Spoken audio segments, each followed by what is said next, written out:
Bonjour. Monsieur Nicolae, vous vous présentez et puis vous nous dites ce que vous souhaitez que nous entendions. Bonjour, je m'appelle Nicolas Euita, j'ai 23 ans. Je travaille à l'association Entraîneur Robinson depuis un peu plus d'un an. Et moi, je voulais vous en parler aujourd'hui sur la santé. Tout à l'heure, Madame L'Espère, elle avait très bien énuméré les problèmes que la communauté rome se confronte tous les jours. Et moi, je voulais aussi rebondir tout d'abord sur l'accueil dans les administrations, dans les hôpitaux, qui se fait très mal. Un accueil qui se fait aussi aux urgences pareil que dans l'hôpital, pardon. Il y a des documents qui sont demandés et qui n'ont pas à être demandés en fait, mais qui sont quand même demandés pour retarder, pour faire retarder les choses, pour faire retarder l'avancement de la situation des Roms dans l'État en France. Je voulais parler aussi sur le fait que c'est très très difficile à faire les dossiers, à faire tout d'abord l'accueil qui se passe très mal et on est très mal reçu. Déjà, ça donne plus envie de revenir dans l'hôpital ou là où on a voulu faire la démarche. Et ensuite, les documents qui nous sont demandés, c'est des documents que même si on les avait déjà déposés, si on les a déjà sur nous, on les a déjà déposés dans le dossier, ils nous le demandent encore une fois et encore une fois et encore une fois, toujours pour retarder, toujours pour laisser le temps passer et là, c'est encore plus difficile parce que les gens, ils n'ont plus l'envie de repasser encore une fois. Parce que cette perte de temps, parce que c'est vraiment une perte de temps, ça pourrait leur donner un avantage je veux dire, sur un plan pas professionnel, parce que c'est très difficile pour eux de trouver du travail. Mais je veux dire, une journée d'attente dans un hôpital, c'est aussi une journée de travail qui leur permet de gagner un peu d'argent pour nourrir la famille pour le jour même, je veux dire. J'ai eu déjà des cas avec des personnes âgées que j'ai accompagnées moi-même dans des hôpitaux et ensuite à la sécurité sociale pour faire les demandes des aides médicales d'État quand c'était il y a 2 ans, et là c'est pour la sécurité sociale pour ceux qui travaillent. Et il faut dire, ce qu'il faut dire, c'est que le fil d'attente il est très long. Les demandes des documents, c'est toute une liste avec des documents qui dans mon avis c'est trop de choses qui sont demandées. Et il y a des documents qui doivent être traduits, il y a des documents qui doivent être fournis de la pays natal, mais qui pas forcément on les a sur la main. Il faut y retourner, c'est très difficile d'y retourner parce qu'on n'a pas les moyens pour y retourner et y revenir. Et on a eu des cas, moi-même je parle de mon expérience propre, où j'ai attendu 2 ans pour avoir mon numéro de sécurité sociale.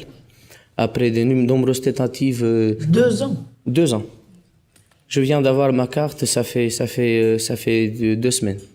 Et mon numéro de sécurité sociale, ça fait 2 semaines, j'attends depuis 2013, donc ça fait quand même beaucoup. À un moment donné, j'avais plus envie de revenir et faire cette demande-là, malgré le fait que j'avais besoin d'être soigné et que tout le monde a besoin de se faire soigner. À un moment donné, j'ai dit non, je retourne plus, parce que quand je suis allé faire le dossier, après 2 mois, j'y retourne pour avoir comme réponse « Vous êtes enregistré, mais il n'y a pas de dossier ». Dans 3 mois, je reviens, je refais le dossier et pour qu'ensuite j'entende la même chose « Vous avez été enregistré, mais malheureusement, n'a pas de dossier ». Et je l'ai fait, je l'ai fait, mais après une tentative, c'était pas une tentative, on a juste carrément un peu saisi le défenseur des droits, et ça a pris un peu de temps, mais à la fin, on a réussi, j'ai réussi à avoir un vrai numéro de sécurité sociale, mais après de nombreuses démarches, après de nombreux dossiers perdus, des documents fournis. Je pense que la liste des documents qui est demandée, c'est aussi c'est un empêchement, parce qu'il y a des documents qui peuvent être demandés sous une certaine périodicité, qui peuvent avoir une certaine périodicité de validité, et qui, dans les 3 mois, le dossier n'a pas été traité, et malheureusement, le document que nous avons fourni, il est périmé, et donc on doit le refournir. Et là, il y a encore 2 ou 3 mois qui passent. Des actes d'état civil, notamment. Oui, et pas que. Il y a les certificats de naissance, il y a les domiciliations. Oui. Parce qu'en ce moment, ça marche plus avec la domiciliation de CCAS. S'ils commencent à ne l'accepter plus, il faut une vraie domiciliation qu'il faut, et c'est très difficile à l'avoir, en plus. Voilà. Je voulais aussi parler sur les demandes des rendez-vous dans les PMI, par exemple, pour les petits enfants, pour les enfants de 0,3 ou 0,6 ans, qui avant, j'étais sur un camp, se faisait régulièrement, le PMI passait presque tous les mois, et il faisait les vaccinations, les mises à jour des vaccins. Mais malheureusement, là, en ce moment, ça se fait plus. Il faut prendre un rendez-vous. Le rendez-vous, il faut attendre au moins 1 mois ou 2. Pour la maternité, pour les femmes enceintes, c'est un peu pareil.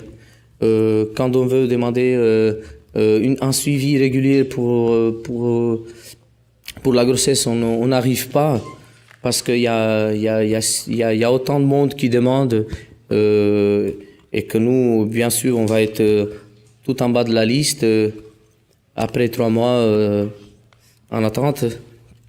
Et donc, je veux dire, c'est tous les obstacles là qui nous empêchent d'avancer, qui empêchent les gens et qui ne leur donnent plus envie d'y continuer et d'aller à l'avant. Voilà, c'était tout. Donc il faut avoir beaucoup de volonté pour ne pas se démobiliser. Il faut avoir beaucoup de volonté et beaucoup d'envie en plus. Parce que là, en ce moment, les enfants, ils ont pris un peu le rôle des parents. C'est les enfants qui accompagnent plus les parents vers les démarches. Parce que malheureusement, les parents, ils n'ont pas eu l'occasion de faire une école dans le pays natal, dans la Roumanie. Et là, les enfants, ceux qui sont là, ils ont plus la chance. Ils sont à l'école, donc avec leur connaissance, ils peuvent accompagner un enfant de 10 ans, il peut accompagner ses parents pour lui faire une demande, pour faire la demande auprès des hôpitaux pour les soins dans des urgences. Donc c'est assez incroyable ce qui peut se passer. Je n'ai pas de questions parce que je trouve que le témoignage est très éloquent, autant sur la question des délais que sur la responsabilisation des enfants. Je vous remercie. La partie civile, des questions, Maître Leclerc? Non. Vous aussi que le témoignage se suffit à lui-même. Voilà. L'État... Oui, j'ai une question, Monsieur Nicolae. Vous avez indiqué au tribunal que pour avoir votre carte et votre numéro de sécurité sociale, vous aviez saisi le défenseur des droits. Oui. Ça a fonctionné? Ça a fonctionné. Alors, pourquoi avoir attendu si longtemps avant de saisir le défenseur des droits? Parce que on dit tout le temps, on reconnaît que l'État il a fait plein de choses aussi pour les Roms, et on attend toujours que ça bouge lui-même, on veut pas trop, je veux dire, on veut pas aller vers des gens qui peuvent influencer la décision. On veut que l'État soit lui-même, on veut que l'administration elle-même se rende compte de ce qu'elle doit faire. Donc c'est pour ça que j'ai attendu si longtemps, parce que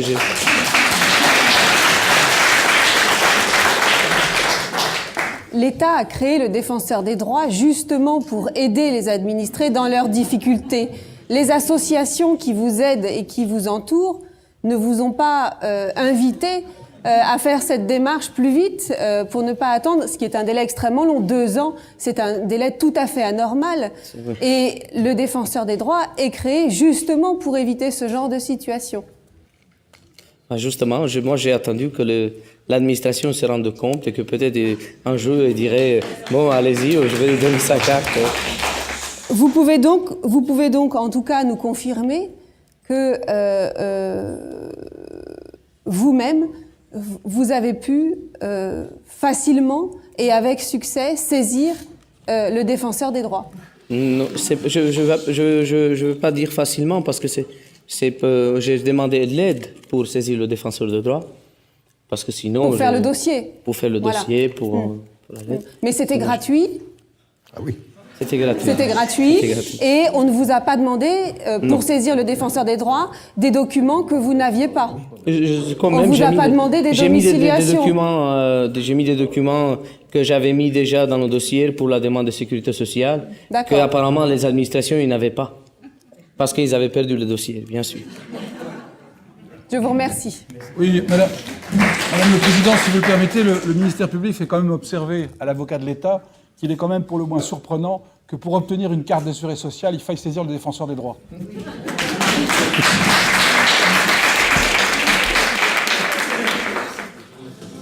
Revenons à la sérénité de nos débats.